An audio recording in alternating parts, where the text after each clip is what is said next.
Hey guys, it's the doc, and I have some very exciting news to share with all of you.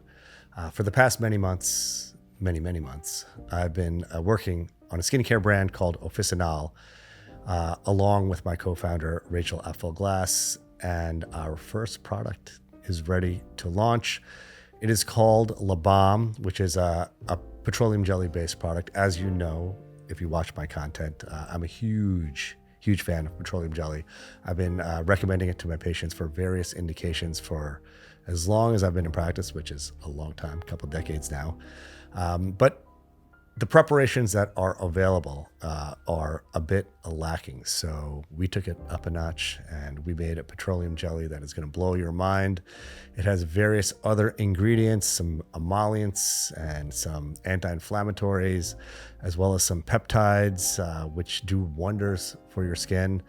It's designed as a finishing product for whatever your skincare regimen may be, but it is so much more than that. And I'll get into all the specifics in future videos, but I just couldn't wait any longer to share this news with you.